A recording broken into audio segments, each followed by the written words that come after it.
한 해를 마무리할 때쯤에는 그 한 해를 뒤돌아보게 되죠. 저도 2022년을 뒤돌아보면서 참 이 아쉬움이 많이 남습니다. 그 아쉬움이 물론 이제 개인적인 것이긴 하지만 어쨌든 그 아쉬움이 크면 어떻게 되냐면요, 이렇게 아파요. 예, 좀 고통스럽죠. 그게 너무 고통스러워서 저 같은 경우는 이제 목회에 대한 고민을 하다 보니까 내가 목회를 계속 해야 되는가라는 이런 생각이 듭니다. 왜냐하면 목회자다운 모습이 제가 저를 돌아보니까 별로 없거든요. 그래서 계속 해야 되는가 이런 생각들을 연말이 다가올 때쯤이면 좀 합니다. 근데 주님이 그때마다 변함없이 주시는 말씀이 뭐냐면, 그럼에도 불구하고 내가 너를 사랑한다라는 것이고 너의 그 연약함을 이미 담당했다. 그래서 네가 구원받았고 지금 구원받은 자들 중에서도 목회자로 부름받아서 그 일을 하고 있는 것이다 라는 그런 감동을 주세요. 네가 뭘 잘해서가 아니라 구원받았고 구원의 은혜를 알고 있기 때문에 내가 너를 부른 것이고 지금 그 자리에 있는 것이다 라는 말씀을 주세요. 그래서 한 해를 뒤돌아보면 참 하나님 앞에 송구하고 스스로는 아쉬운 부분이 있죠. 더 열심히 어떤 부분에서 더 잘할 수 있었는데 라는 생각 때문에. 그런데 그것이 크면 그렇게 아프지만 주님이 그런 말씀을 주시면 그냥 다시 새해를 바라보면서 열심히 다시 해보겠습니다라는 생각을 갖게 됩니다. 매년 저는 이제 그런데 그것이 이제 목회와 연결되면 한 해를 그렇게 뒤돌아보고 마무리하면서 새해에 대한 이 목회 계획을 세우게 되죠. 그것이 교회를 섬기면서 나타나는 게 교회 새해 표어와 그 표어를 실현할 수 있는 말씀이 바로 연절입니다. 올해 새해 표어는 뒤에 있는데 아마 이 특별 새벽 기도의 플랜카드 때문에 가려져 있고요. 주보 표지에 보면 있습니다. 올해 표어는 교회여 일어나라 교회를 세우라 라는 것이고, 이 교회가 일어나고 교회를 세우는 수 있는 말씀이 에베소서 4장 2절 3절 말씀이고, 이 말씀대로 행하면 정말로 교회가 우리 세종온유교회가 일어나고 교회가 더욱 든든히 세워지겠다라는 감동 때문에 이 말씀을 연절로 삼게 되었습니다. 이렇게 표어를 정하고 연절을 결정하기까지 이 교회에 대한 고민이 들게 되다 보니까 교회론에 관련된 책들을 좀 많이 구입하거나 읽게 되었습니다. 제가 읽은 책 중에 마크 데버라는 목사님이 쓰신 건강한 교회의 9가지 특징이라는 책이 있는데요. 그 안에 있는 일부 내용입니다. 이분이 이제 미국 남침례 교단의 리서치 자료를 책에다 이렇게 기록했는데요. 리서치에 대한 디테일한 기록은 없습니다. 이 리서치가 몇 년도에 있었고 그것에 대해서 어떠하다라는 것은 없지만 그 중에 어쨌든 책에 있는 일부 내용인데요.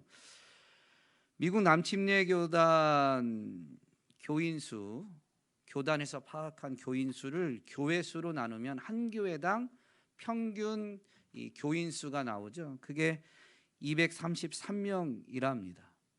그런데 그 한 교회당 주일 예배 출석하는 수는 70명이었다라고 이게 조사된 거예요. 그러면 그 평균적으로지만 한 교회당 교인으로 등록은 돼 있는데 주일 예배 안 오는 분들이 몇 명인 거죠? 163명입니다. 출석수가 70명인데 출석하지 않는 교인은 163명, 2배가 넘는 인원이 교인이라고 말하는데, 엄밀히 말하면 자기는 그리스도인이라고 말하는데 교회에는 나오지 않는 것이죠. 한국에서도, 이 한국 교회에서도 코로나를 지나면서 교회에 대한 고찰이 많이 일어났습니다. 코로나를 지나면서도 저도 교회에 대한 고민들이 깊어지다가 이것이 이제 올해 사역에 있어서 교회를 세우는 일에 더 집중해야 되겠다라는 감동 때문에 이런 결론, 교회 표와 연절을 결정하는 데에 이르게 된 것이죠. 제가 유학 중에 어느 날 같이 유학하게 된 목사님들과 토요일인데요, 이 맥도날드에서 모임을 갖게 됐습니다. 그런데 뭐 한국 사람들끼리니까 한국말로 이렇게 대화하고 있는데 한 그 맥도날드 안에 있던 70대 할아버지가 저희에게 다가오셔가지고 한국 사람들이냐라고 물어보시더라고요. 아무래도 저희 말하는 게 한국말처럼 보인 것 같고, 또 그 지역에 신학교가 있어서 한국 사람들이 유학으로 조금 오다 보니까 그렇게 생각하신 것 같아요. 저희가 한국에서 온 목회자들이다라고 하니까 저희 말을 들은 다음부터 그 70대 할아버지는 미국이 선교지다. 여러분들이 한국으로 유학을 공부를 마치고 한국으로 돌아가면 다시 선교사로 이 땅에 오든가 아니면 그 교회에서 선교사를 미국으로 보내야 된다라고 막 이야기했어요. 아주 연세 드셨는데 그 미국이 선교지다, 선교사를 한국이 좀 미국으로 보내줘야 된다라는 말을 아주 열변을 토하셨습니다. 그때쯤에 이 미국 안에서 교계를 돌아보는 연구 자료들이 내가 그리스도인이다라고 말하는 사람은 많은데 그 중에 3분의 1만 교회에 출석하고 있다라는 보고서들이 있었죠. 이 책에서 인용한 것도 아마 비슷한 것입니다. 코로나를 지난 한국 교회 지금 그런 것은 아닌가 생각이 됩니다. 한국은 미국처럼 이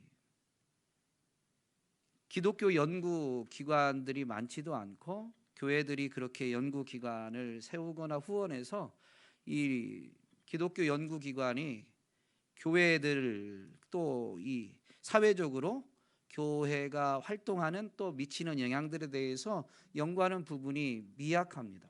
그러다 보니까 이런 미국처럼 조사된 그런 자료들이 없지만 많은 분들이 염려하는, 많은 목회자들이 염려하는 것은 코로나 이후에 예배당에 나와서 주일 예배를 드리는 성도들이 많이 줄었다라는 것은 일치합니다. 코로나 중간에는 이러다가는 예배당이 필요 없어지게 되는 건 아닌가라는 예배당 무용론까지도 많이 이야기되었습니다. 구원은 각자 개인의 믿음으로 받습니다. 그러니 구원받은 사람들이 꼭 교회 가야 되냐 이런 얘기를 하게 되는 거죠. 코로나 때문에 모임을 기피하면서 영상으로 대체하면서 더더욱 이런 생각들은 커지게 된 것입니다. 여러분은 어떻게 생각하십니까? 구원받은 사람들이 교회에 모여야 되느냐? 교인이 되어야 하는가? 여러분 어떻게 생각하세요? 여러분은 오늘 왜 예배당에 나오셨어요? 그냥 코로나 이전에도 우리가 신앙생활하면서 그렇게 해왔기 때문이다라고 한다면 오늘 한번 우리 자신을 돌아보고 이 부분에 대해서 분명한 기준을 말씀을 통해서 가지게 되기를 간절히 소망합니다. 교인이 되어야 된다, 즉 교회의 구성원이 되어야 된다라는 것은 교회가 무엇인가라는 부분에 대해서 생각을 해야 됨을 가르쳐주죠. 오늘 본문 말씀은 사실 교회가 무엇인가라는 것을 그래도 가장 자세히 기록하고 있는 성경 구절이다라고 하겠습니다. 성경 전체의 가르침을 통해서 교회를 정의할 수 있지만 한 구절이 교회의 의미를 가장 잘 드러낸 절 중에 하나가 오늘 본문 말씀인 거죠. 2절 말씀에 보면 고린도에 있는 하나님의 교회가 분명히 나오죠. 그리고 곧이라고 해서 교회가 어떤 곳이다라는 것을 이렇게 정의하고 있습니다. 교회 곧 그리스도 예수 안에서 거룩하여지고 성도라 부르심을 받은 자들이라고 되어 있습니다. 이들의 모임이 바로 교회다라는 것이죠. 또 각 처에서 우리 주 곧 그들과 우리의 주 되신 예수 그리스도의 이름을 부르는 모든 자들에게, 이 또라고 연결되어진 앞과 뒤가 다른 게 아니라요, 앞에는 고린도에 있는 하나님의 교회에 대한 설명입니다. 뒤에는 그럼 뭘까요? 이 고린도 전서라고 일컬어지는 이 서신을 1절에 보면 사도 바울과 소스데네가 지금 쓰는 것입니다. 그리고 이 편지를 받는 1차 대상이 고린도에 있는 하나님의 교회, 즉 고린도에 있는 구원받은 사람들인 것입니다. 그런데 이 고린도전서는 꼭 고린도에 있는 교회만 읽어야 되느냐? 그게 아니에요. 또 각 처에서, 그러니까 고린도에 있는 그 하나님의 교회, 고린도에 있는 구원받은 사람들이 이 편지의 1차적인 대상자이지만 이 편지는 고린도에 있는 교회만이 아니라 각 처에서 교회가 된 사람들, 그 교회가 된 사람들이 어떤 사람들이냐? 앞부분에서는 그리스도 예수 안에서 거룩하여 져서 성도라고 부르심을 받는 자들인데, 이 사람들에 대한 다른 설명이 이 뒷부분인 거예요. 여러분, 그리스도 예수 안에서 거룩하여져서 성도라고 부르심을 받은 사람들이 모이면 어떤 일을 하게 되냐? 그들은 예수 그리스도의 대속의 은혜로 자신이 구원받았다, 거룩하여졌다라는 것을 믿는 자들인 거죠. 그래서 이 믿음은 결국 무엇으로 연결되냐면 예수님이 우리의 주와 그리스도가 되십니다 라는 시인 입술의 고백으로 반드시 이어지게 되어 있어요. 그래서 각 처에서 예수 그리스도 안에서 거룩하여진 성도들이 바로 각 처에 있는 사람들, 교회인데, 그들은 거기에서 각 처에서 모여서 어떻게 하느냐? 예수님이 우리의 주와 그리스도가 되십니다 라는 고백을 하고 있다라는 의미인 것이죠. 로마서에서는 믿음으로 구원받는다라는 것을 가르치는데요, 로마서에서 보면 사도 바울은 그 교회에게 뭘 가르치냐면 10장 9절에 보면 이런 가르침을 줍니다. 내가 만일 내 입으로 예수를 주로 시인하며 또 하나님께서 그를 죽은 자 가운데서 살리신 것을 내 마음에 믿으면 구원을 받으리라. 사람이 마음으로 믿어 의에 이르고 입으로 시인하여 구원에 이르느니라. 그러니 물론 믿음으로 구원받지만 정말로 구원받았으면 이 입술의 시인이 뒤따른다라는 거예요. 이런 사람들이 바로 교회다라는 것입니다. 엄밀히 말하면 성도는 교인은 아닙니다. 그죠? 이 설명을 잘 들어보면 고린도에 있는 또는 각 처에 있는 성도가 고린도에서 모일 때 교회가 되고, 그 교회를 이룬 사람 한 사람 한 사람은 바로 성도이지만, 그렇게 고린도에서 이렇게 모이게 될 때 그들이 바로 교회를 이루고 그 한 사람은 교인이 되는 겁니다.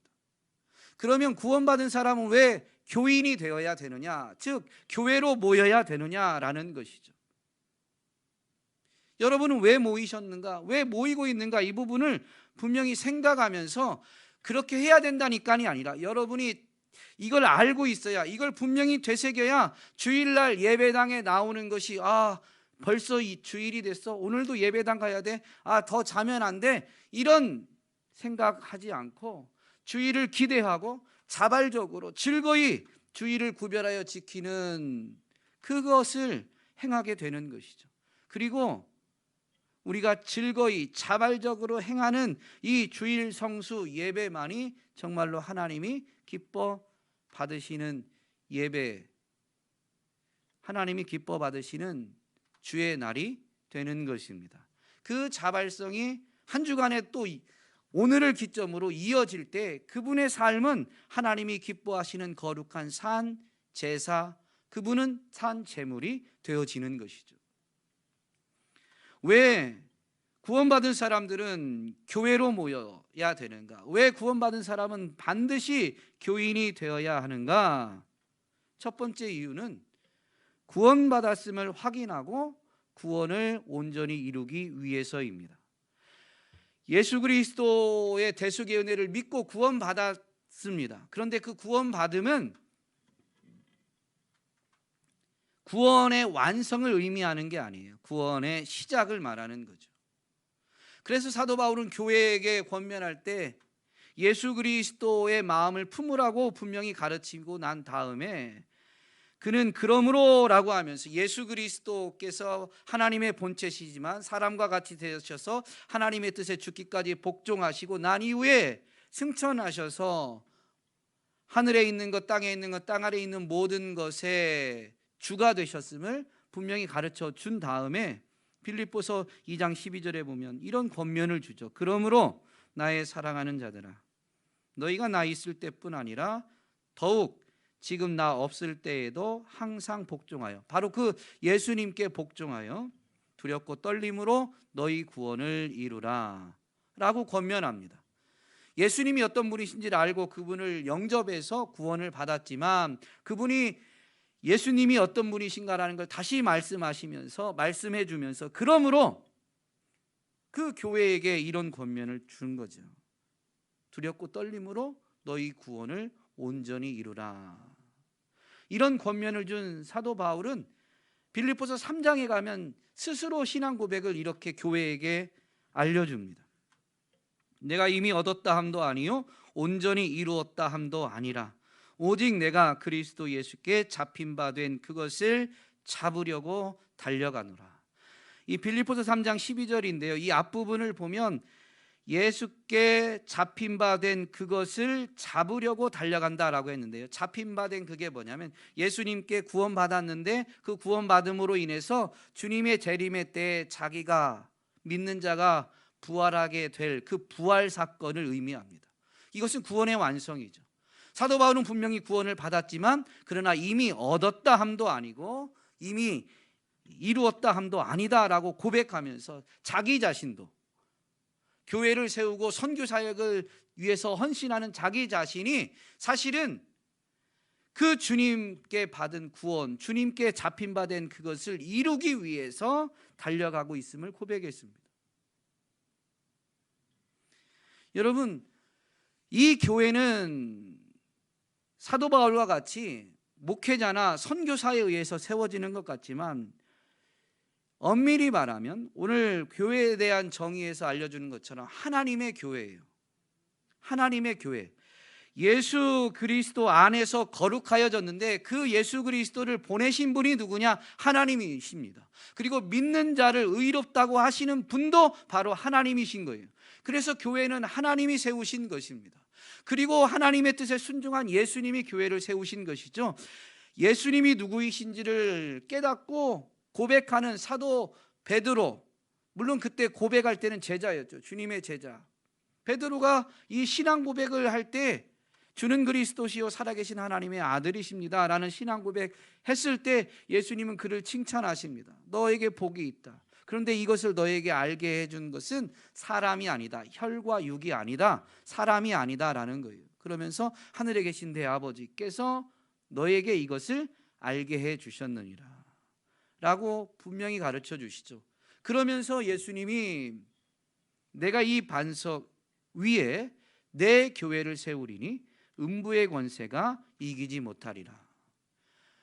베드로 위에 세운 게 아니라 베드로가 한 신앙 고백 위에 주님이 주님의 교회를 세우신 거예요.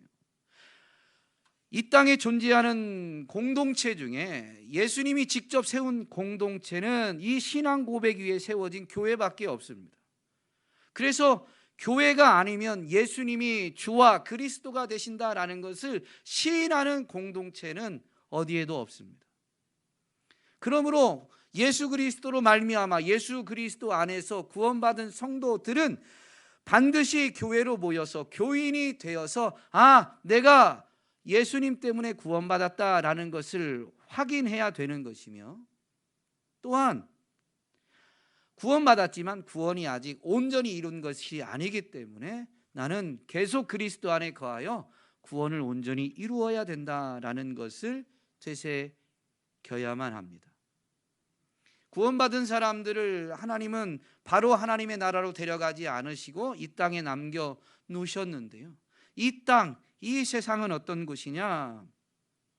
공중의 권세 잡은 자 마귀가 지배하고 있는 것입니다. 이 마귀는 다른 표현으로 시험하는 자라고 마태복음 4장에 분명히 기록되어져 있죠. 그때 시험은 무언가를 확인하는, 점검하는 테스트가 아니라 기준에 미치지 못하도록 떨어뜨리기 위한 유혹을 말합니다. 템테이션입니다. 마귀는, 이 공중의 권세 잡은 자, 이 세상을 지배하고 있는 마귀는 유혹하는 자예요. 그런데 우리가 지금 그 마귀가 지배하고 있는 세상 가운데 있기 때문에 내가 구원받았다라는 것을 되새기고, 그리고 구원이 완성되지 않았기 때문에 나는 계속 주님 안에, 그리스도 안에 거해야 된다는 것을 되새길 때에만 우리는 그분을 의지하고 그분의 은혜로 그분 안에 거하는 삶을 살아낼 수 있는 것입니다. 그래서 구원받은 사람, 이미 거룩하다라고 인정되어진 성도들은 반드시 교회로 모여서 교인이 되어야만 하는 것이죠. 주님 안에 거한다라는 게 무슨 의미일까요? 내가 구원받았음을 되새기며 나는 그러나 아직 구원의 완성을 이룬 것은 아닌데,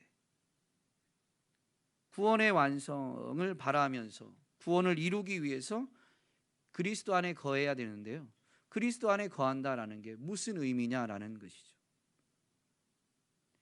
예수님은 분명히 말씀하십니다.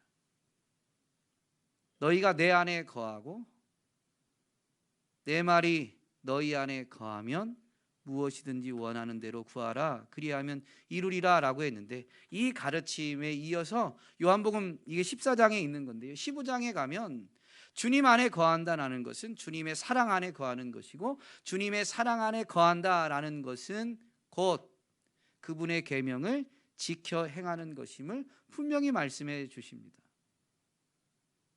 그러므로 여러분, 구원받은 성도들은 교회로 모여서 내가 구원받았음을 확인하고, 그리고 계속 주님 안에 거해야 됨을 확인하면서 그 모인 교회에서 주님의 말씀을 들어야 되는 것이죠. 주의 말씀을 들어야 주의 계명을 지킬 수가 있습니다. 그게 주님의 사랑 안에 거하는 거예요. 근데 주님이 뭐라고 말씀하세요? 주의 계명이 뭐예요? 주님은 분명히 제자들에게 내가 너희에게 새 계명을 준다라고 하시면서 서로 사랑하라 라고 했습니다. 혼자가 아니라 서로 사랑하라는 거예요. 계명을 듣고 계명을 지키기 위해서, 즉 주님 사랑 안에 거하기 위해서는 여러분 혼자 생활할 수 있는 게 아니에요. 신앙생활은 홀로 할 수 있는 게 아닙니다. 주님 안에 거하는 그 신앙생활은 반드시 서로 가능한 거예요. 그래서 구원받은 그 성도는 반드시 교회로 모여야 됩니다. 혼자는 교회가 아니에요. 주의 이름으로 두세 사람이 모이면 예수님이 거기 계시겠다고 했죠. 그게 바로 교회입니다. 그래서 최소한 두세 사람이 주의 이름으로 모이는 그 교회를 이루어야 되고, 그 교회를 이루는 구성원 교인이 되어야만 그 사람은 주님 안에 거하는 삶을 살아낼 수가 있는 것입니다.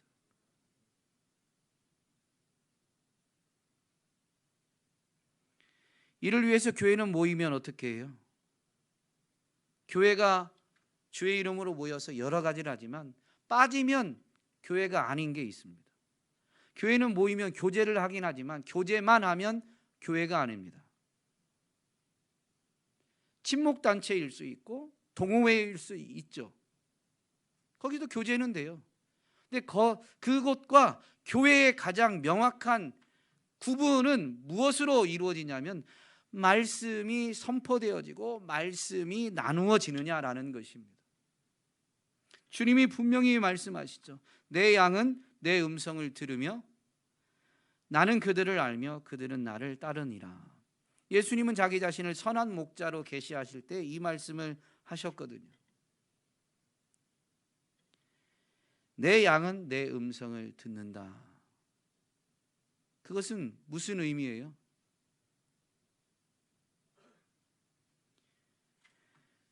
주님의 음성을 듣는다는 것은 주님의 말씀을 듣는다라는 것이죠.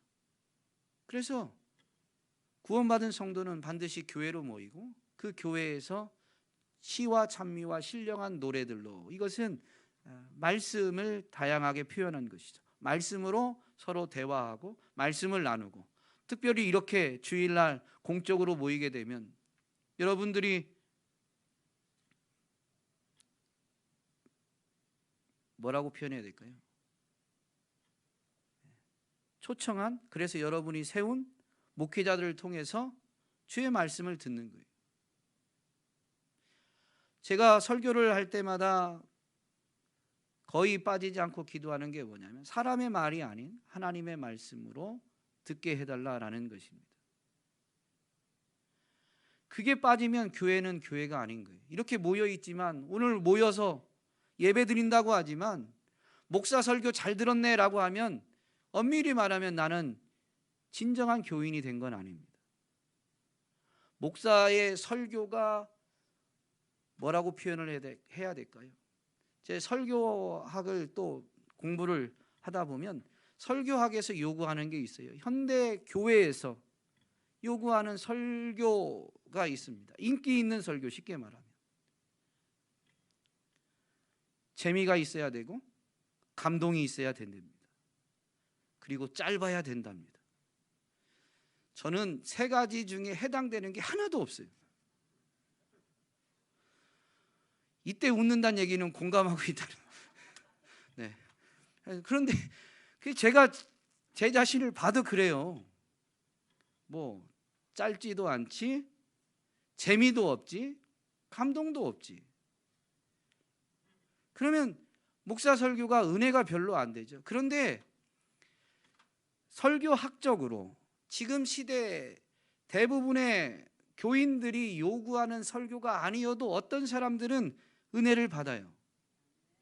그거는 제가 말하는 말솜씨 때문에가 아니라 이게 하나님의 말씀이다라고 여겨지면 은혜가 되는 거예요. 그러면 모여서 그렇게 목사가 하든 때로는 어떤 집사님이 간증식으로 하든 어떻든 하나님의 말씀이 들려지고, 그리고 그 말씀이 이제 목장으로 모이든 교제하는 두세 사람이 모이든 하나님의 말씀이 나누어지면 주의 이름으로 모여서 주님의 말씀을 듣는다면 그곳은 바로 교회가 되는 것입니다. 그런 것을 통해서 그 나눔을 한 사람들은 내가 예수님으로 인해서 구원받았구나, 그리고 나는 이 땅에 있지만 예수 그리스도 안에서 계속 살아가야 되는구나 라는 것을 되새기게 되는 거죠. 그래서 오늘 구원받은 사람들은 주의 이름으로 모여야 됩니다. 구원받았음을 확인하고, 그리고 아직 구원이 완성되지 않았음을 기억해서 주님 안에 계속 거해야 된다. 나는 주님 아니면 안 된다라는 이 분명한 신앙 고백을 해야만 신앙 고백이 이루어져야 되는 것이죠. 또한 왜 교인이 되어야 하냐면요, 여러분, 우리가 이렇게 모이는 것만으로도 우리는 참된 복음을 드러내고 거짓 복음을 세상 가운데 폭로합니다. 오늘 여기 이렇게 모인 것 자체가 뭘 대단한가라고 생각이 들 수 있어요. 인간적인 관점에서 보면 충분히 그러합니다. 그런데요,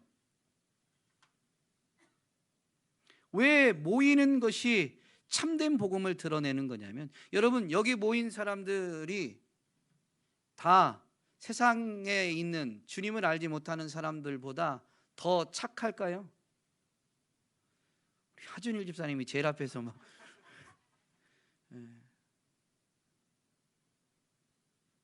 더 뭐라고 해야 될까요? 착하다, 더 거룩하다라고 자신 있게 말할 수가 없습니다. 심지어 교회에 나오기를 거부하고 교회를 비판하는 사람들의 얘기를 들어보면 교회 다니는 사람들이 더 악하다라는 말도 합니다. 교회나 세상이나 차이가 없다라는 것이죠. 이 교회 다니는 사람들이 더 악하다라는 표현을 잘 생각해 보면 여러분, 이 말에 대해서 우리는 물론 기분이 좋지는 않겠지만 그거 육신적인 감정으로 생각하면 안 돼요. 이 말은 무엇을 내포하고 있는 거냐면 교회에 다니는 사람들이 더 악하다라는 것은 세상에 있는 사람들도 악하다라는 것을 내포하고 있는 거예요. 여러분, 교회 다니는 사람들이 더 착한 게 아닙니다. 우리는 모임으로 인해서 어떤 참된 복음을 증거하느냐, 우리가 살아낸 삶으로 야 교회 다니면 이래, 이게 참된 복음이 아니에요. 여러분이 붙들고 있는 참된 복음이 뭐예요? 진리가 뭐예요? 우리는 오직 예수 그리스도의 대속의 은혜로 구원받습니다라는 게 복음입니다. 우리는 이것 때문에 모여서 하나님을 예배하는 거예요. 우리가 깨끗하게 살아서 의롭게 살아서 하나님을 예배하는 자리에 나오게 된 게 아닙니다. 우리는 여전히 죄인이죠. 여러분, 사람들이 우리를 인정하지 않고 심지어 욕한다 할지라도 우리는 계속 모이는 일에 힘써야 되는데요, 모이는 그것이 진리, 복음을 증언하는데 어떤 복음이냐? 우리는 죄인 맞습니다. 그래서 우리는 예수님을 찾고 예수님을 의지하고 그리고 그 예수님 때문에 구원을 받는 것입니다 라는 것을 이 모임 자체를 통해서 증언하는 것입니다. 여러분, 교회 안에 있는 사람과 교회 밖에 있는 사람들이 도덕과 윤리로 구분할 수 있느냐? 그렇지 못할 때도 많아요. 교회 밖에 있는 사람들 중에서도 법 없이 살 수 있는 사람, 아니 법 없이도 살 것 같은 사람들이 참 많이 있습니다. 그러면 그들과 우리의 차이가 도대체 뭐냐? 자꾸 육신의 수준, 사람들이 평가하는 것으로 바라보면 안 돼요. 우리는 교회가 되었을 때 이 교회로 모일 때 주님의 이름으로 모이는 거죠. 여러분, 교회에 다니는 사람들은 즉 예수 안에서 거룩하여진 사람들은 내가 죄인임을 인식하고 인정하는 사람들입니다. 그래서 예수님이 그리스도가 되신다라는 것을 시인하는 사람, 그리고 그 예수 그리스도의 대속의 은혜를 믿음으로 붙드는 그 예수 그리스도의 대속의 은혜를 의지하는 사람들인 것이죠. 그래서 우리는 엄밀히 말하면 대단한 삶을 살지 않는 것 같지만 여러분, 세상의 진리를 증언하는 삶을 지금 살아내고 있는 거예요. 그리고 여기서 우리가 구원을 이루어 가면 갈수록 그 진리는 더욱 강력하게 증언되는 것이지, 오늘 우리의 삶의 모습이 조금 약하다고 해서, 우리의 삶의 모습이 사람들에게 인정을 못 받는다고 해서 우리가 진리를 증언하지 못하는 게 아니에요. 진리는 진리이기 때문에 증언되는 겁니다. 촛불이 운동장에 있는 서치라이트처럼 환하지 않아도 어둠 속에서는 빛을 발하게 되어 있는 거예요. 우리의 빛이 촛불 수준에 불과할지 모르지만 그러나 빛이 아닌 게 아닙니다. 여러분, 이 모임이 바로 그러한 거예요. 그래서 오늘 우리는 자꾸 모이는데 힘쓰므로 인해서 우리는 죄인이지만 예수님 없이 살 수 없습니다. 예수님만이 구원자이십니다 라는 것을 이 모임 자체를 통해서 드러내고, 그러므로 인해서 세상이 사람의 생명, 사람의 평안, 사람의 나아가서 행복을 가져다주는 여러 가지들을 제시하면서 거짓 복음으로 미혹하고 있는 이때 진정한 생명, 진정한 구원, 그래서 참된 평안과 안식, 행복은 오직 예수 안에 있다라는 것을 우리는 증언하는 것이죠. 세상에 있는 거짓 진리를 폭로하게 되는 것입니다. 이게 지금은 미약할지 모르지만 이 모임 자체로 진리는 진리로 선포되는 것입니다. 그리고 나 한 사람은 미약할지 모르지만 이렇게 모임으로 인해서 참된 복음을 우리는 주변에, 이웃에 정말로 주님 명령대로 나아가서 땅끝까지 전하게 되는 것입니다. 오늘 우리가 영적으로는 주님을 인정하지 않는 사람들이 있는 곳이 땅끝이다라고 해석하기도 하지만 요한 3서 1장 5절 말씀에 보면 지난 한 주간 동안 이 매일 성경이 요한 서신을 묵상하는 시간들이었는데요. 요한 3서 1장 5절을 여러분 한글 성경 중에도 여러 번역본들이 있는데 현대인의 성경이라는 번역본으로 제가 읽어드리겠습니다. 사랑하는 가이오여, 그대는 순회 전도자들을 위해 정말 신실하게 일하고 있습니다. 8절에 보면 그러므로 우리는 그런 사람들을 도와야 합니다. 바로 순회 전도자들을 도와야 한다는 거죠. 그러면 우리가 진리를 위해 그들과 함께 일하는 사람이 되는 것입니다. 여러분, 예수님이 오직 성령이 너희에게 임하시면 너희가 권능을 받고 예루살렘과 온 유대와 사마리아와 땅끝까지 이르러서 내 증인이 되리라 라는 말씀은 어느 한 사람이 예루살렘에 있다가 사마리아 가고 땅끝까지 가라라는 의미가 아닙니다. 그건 교회를 통해서 이루시는 일인 것이죠. 오늘 우리는 이 하나님의 부르심에 순종해서 교회로 모이게 되므로 나는 구원받았음을 확인하고 나는 여전히 구원을 이루어야 됨을 되새기면서 모이는 데 힘쓰면서 주님의 은혜를 사모하고 모이는 데 힘쓰면서 참된 진리를 우리의 모임을 통해 증언하고 우리 모임을 통해서 그 진리를 땅끝까지 누군가를 보내고 또 누군가는 보내면서 그렇게 합력하여 진리를 증언하는 땅끝까지 복음 전하는 일을 이루어가게 되는 것입니다. 그래서 구원받은 사람들은 홀로 싸우는 게 아니라 교회로 모이는, 반드시 교인이 되어서 교회를 이루어야 되는 것이죠. 오늘 저와 여러분이 새해를 시작하면서 교회로 부름받았음을, 그 교회를 이루는 교인임을 분명히 되새기면서 올 한 해 교회를 일으키고 교회를 세우는 사명을 온전히 감당해 내시기를 주님의 이름으로 축복합니다.